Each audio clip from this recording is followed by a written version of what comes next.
Hospital de Clínicas de la UBA, que por primera vez en el último tiempo logró participar del ranking de Global Health Intelligence, que es una institución y una revista de prestigio que organiza un ranking donde determina a nivel mundial cuáles son los mejores centros de salud, y el Hospital de Clínicas fue distinguido como el más preparado para un alto volumen de procedimiento y destacó que es el que cuenta con la mayor cantidad de equipos quirúrgicos básicos del mundo. Estamos hablando una institución pública, y me parece que esta noticia sirve como debate cuando se habla tanto ahora de qué tiene que hacer el Estado respecto a la salud pública, y que hay candidatos, bueno, como Javier Milei, que hasta llaman a desfinanciarla.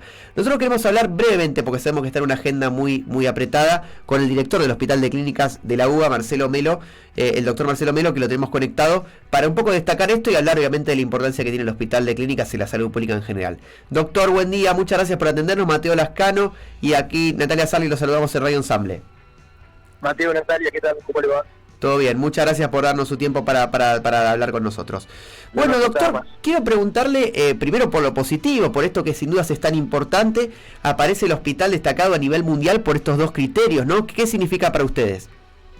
Bueno, significa un poco lo que uno vive diariamente, ¿no? Porque lo que pasaba con el hospital tiene una historia increíble, un pasado fantástico, y la verdad que últimamente el presente se nos venía bastante complicado, y siempre cuando se hablaba del Hospital de Clínicas se hablaba de los ascensores, de que esto, del otro, sí. Eran todas malas noticias, y en los últimos años el hospital se fue equipando y se fue reparando y fue mejorando un montón, y bueno, ante una propuesta de Fernando Chamot, que es el jefe de prensa, sí, de participar de ese ranking, obviamente bueno, participamos, y bueno, lo que uno ve acá en el hospital de todo lo que se trabaja, el ranking un poco lo visibilizó, y aparecimos en ese tan buena ubicación, pero un poco, o sea, a los que trabajamos en el hospital no nos sorprende, claro, pero sí un poco a la gente de afuera que por ahí piensa, o las últimas noticias eran medias feas del hospital, y bueno, en los últimos años la verdad que se renovó mucho en todo sentido.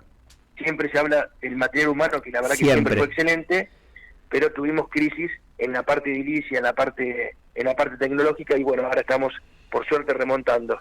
Es cierto eso que marca, porque digamos, cuando uno habla de, bueno, cuáles son los mejores hospitales del país, es una charla fuera del ámbito de la salud, uno siempre popularmente se dice, no, los mejores médicos están en la salud, en la parte pública, y eso, digamos, nunca estuvo en discusión, pero ediliciamente como que, bueno, nombrás el privado. Y en definitiva, no, acá el reconocimiento es por los insumos y también por las condiciones de infraestructura, ¿no? Como un poco contradeciendo esta teoría. Exacto, fíjate que ahora en la actualidad el hospital, todo lo que es, por ejemplo, para pacientes de alta complejidad o patologías que tienen alta complejidad y baja prevalencia, el hospital puede hacerse cargo o atender cualquier tipo de ese tipo de patologías. Porque los servicios están, porque las camas de terapia están, porque los respiradores, porque las mesas de quirófanos, porque la alta complejidad. Ahora, en 2 meses, vamos a tener por primera vez en la vida un resonador de alta complejidad, que la verdad que es una cosa, un logro enorme.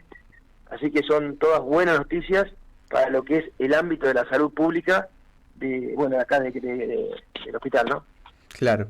Me interesa hablar del Hospital de Clínicas, digamos, cómo funciona, porque es el Hospital de Clínicas de la UBA, es decir, los recursos los reciben de la universidad, que a la vez obviamente lo recibe como un ente autárquico de parte del Estado Nacional, digamos, cómo es la financiación y cómo es su estructura administrativa. La dependencia es de la UBA, no del Ministerio de Salud de la Nación. Exacto. Lo increíble, que a veces es lo difícil, esto es un hospital escuela, claro, y sobre todo lo que significa escuela es que nosotros dependemos del Ministerio de Educación. Ajá, educación. O sea exacto, no recibimos presupuesto del Ministerio de Salud. Así que el Ministerio de Educación le da una partida a la UBA, y la UBA tiene que repartir entre todas las universidades, y una de las entidades es el Hospital de Clínicas, que obviamente que el hospital consume mucha plata, porque obviamente que el gasto en salud es alto si uno quiere dar una medicina de alta complejidad, ¿no? Sí. Y, a ver, Nati. Doctor, buenos días, yo soy Natalia. Quería preguntarle un poco, porque bueno, nada, después de las elecciones quedó esta idea de la posibilidad de el cambio, digamos, de gobierno y la incorporación de Milei y sus ideas acerca de la salud pública, con querer privatizarla, digamos, ¿no? ¿Qué opina al respecto? Yo me formé en un hospital público, me estudié en una universidad pública, mi primaria la hice en un hospital, en una escuela pública, mi secundaria en una escuela pública, y como yo, la verdad que hay un montón de gente que le pasa exactamente lo mismo, así que me parece que va en contra de lo que uno se formó, lo que uno está luchando y trabajando, y a veces cuando uno piensa en la medicina como un gasto es un problema, porque en realidad en la medicina y en la educación hay que pensar como una inversión que va a hacer que después se obtengan mucho mejores resultados. Así que cuando uno piensa en desfinanciar un hospital, en desfinanciar una escuela, me parece que nos estamos pegando un tiro en las piernas, ¿no? Sí, y digo, en definitiva, no quiero tampoco poner el dedo en la llaga sobre Milei, pero la idea es que esto sea una política de Estado independientemente de qué gobierno esté. Hasta ahora, mirando para atrás, fue así, digamos, nunca ustedes habían sentido el riesgo alguno, gobierne quien gobierne.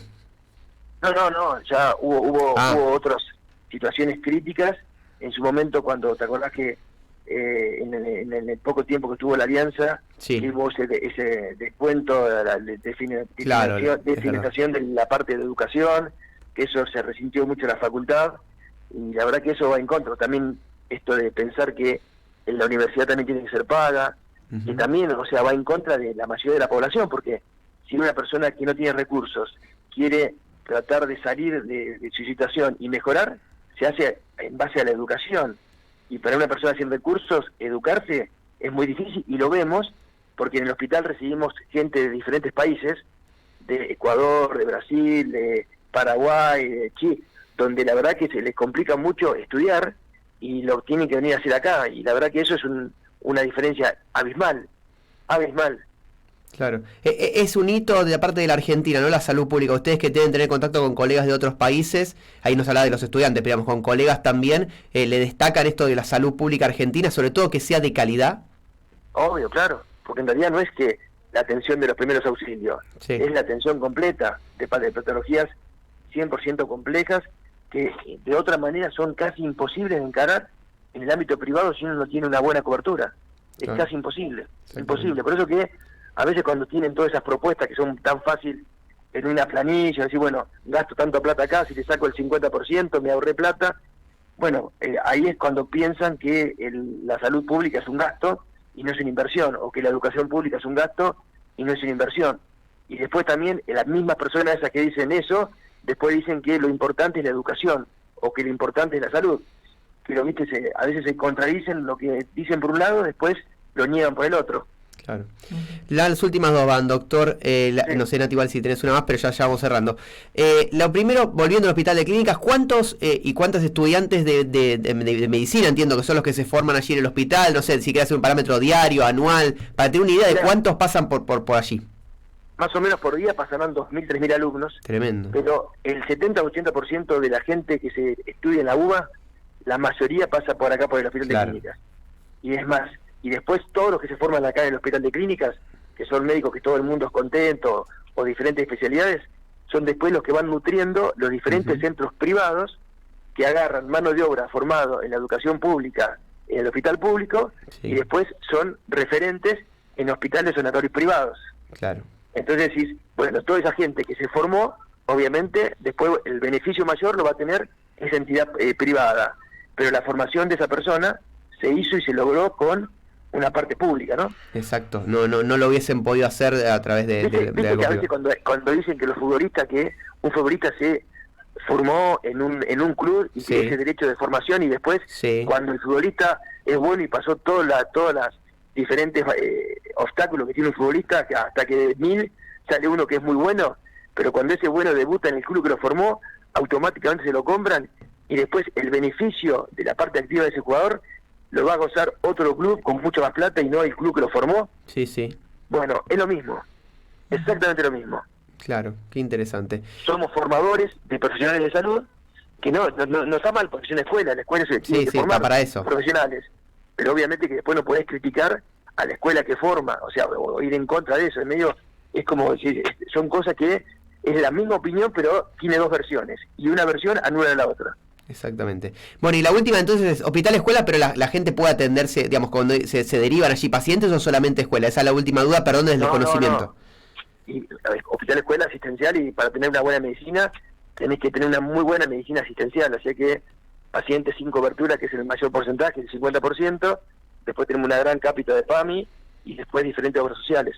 Sí, pero todos, sin problemas. Bárbaro. Bueno, @Hospital de Clínicas OK en Instagram para seguir obviamente la actividad y para conocer más sobre el Hospital de Clínicas. Le quiero agradecer a usted y a Fernando Chamont de Prensa por esta gestión de la entrevista. Sí, muy amable, doctor. Abrazo grande. Un saludo grande. Marcelo Melo, director del Hospital de Clínicas de la UBA, hablando con nosotros, Nati, en medio, y ya nos preparamos, Marvel, para cuando estés, en medio de este